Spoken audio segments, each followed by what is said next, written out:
Anthony, thanks for joining us here on the bench, as I call it. I've had the pleasure of knowing you for a good 20-odd years. We've done a lot together in the past, and we're now working together in a partnership with you're bringing your experience with Ucchino football into our group. Tell us a bit about Anthony Ucchino. Who is he? What's he done? All right, where do we start? Where do we finish? So basically, been involved in the youth development space, running academies for the past 20 years, and started probably 2009 when we started the AS Roma Academy, which we ran for a good 10 years. And then we've moved on to Ucchino football for the last few years. We've been taking kids overseas on doing tours and also trying to find some promising talent and creating opportunities and pathways for them abroad as well. It's probably a nice segue into the next part of where I'd like this discussion to go to, and that is the identification of that special kid, whose name we've heard many, many times lately, and that's Antonio Arena. I know you've spoken about this kid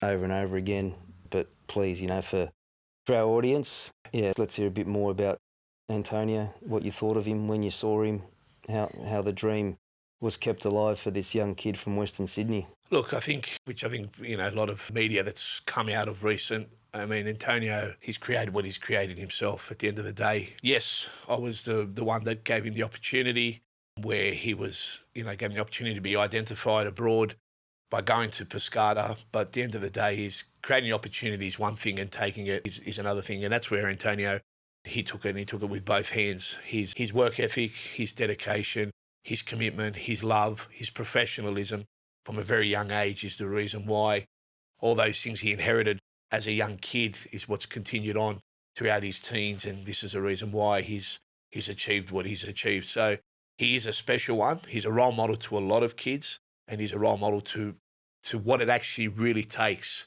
to achieve what he's achieved, especially at a very young age. But it didn't come easy. It came through a lot of sacrifice, a lot of dedication from not only himself, but also his family, and full credit to him. So yes, I was the one that gave him the opportunity, but at the end of the day, comes down to him, and he's the one that took it with both hands. Yeah, and some of the things you mentioned there is the characteristics that, let's say the next Arena or the next hungry 14, 15-year-old kid that you find kicking a ball at Lambert, Club Marconi, wherever the case is, what are the things that you see that are important both on the pitch and when that young kid comes off the pitch? What are the key things you're looking for? Look, I think in hindsight, you ask every kid, do you want to be a professional footballer? They'll all tell you yes, right? But do they really know what it takes to become a professional footballer?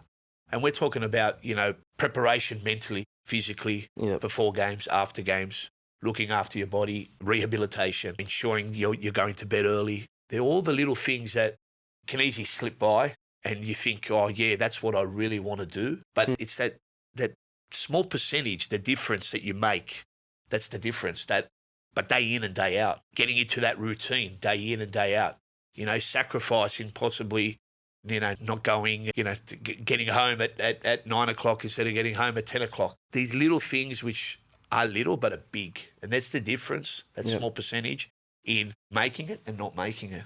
It's that very minimal percentage, which is the difference. Yeah, and then obviously you've got to deal with other setbacks when you do get there that may happen, injury, being away from the family. There's other factors that, if you don't have the 1%ers, as you say, I think the other things become larger than life for you and will impact the chance, right, for these kids to have a go.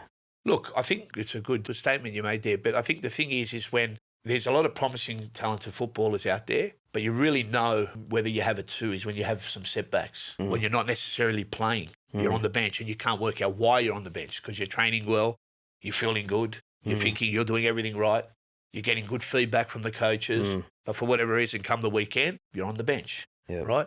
And a lot of the times that's, especially when you're talking at the elite level, it's character building. And a lot of times the coaches will put you through, they'll stretch you mentally, right, physically.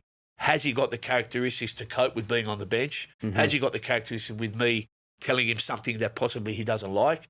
How does he deal with it? How does he manage with it? Does he move on or does he let it affect his game? And if he lets it affect his game, well, that's one game that you're not being noticed because, you've got yourself a 5 out of 10 instead of a 7 out of 10. So they're the things, the challenges that you're confronted with, especially when you do go abroad, and it's very, very competitive. You're going into squads of 30-odd players, right? And you're trying to make the squad of 20 for the weekend.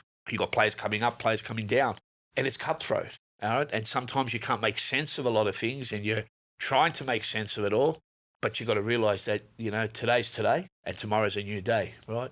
They say setbacks are sometimes made for comebacks, right? And that's the attitude that the players need to have and need to be reinforced day in and day out in order to continue to achieve at that high level. All right, Anthony, if we can just probably finish off with what you see as being, there's no such thing as an ideal pathway, I get it, but, for those young kids that are there kicking the ball at Lambert Park, at Sydney FC, the 14, maybe 15-year-old who's super keen to live his dream, is there any sort of feedback you can give him, taking into account everything you've said today? What does the next little Tony need to do, and what does his mum and dad, more importantly?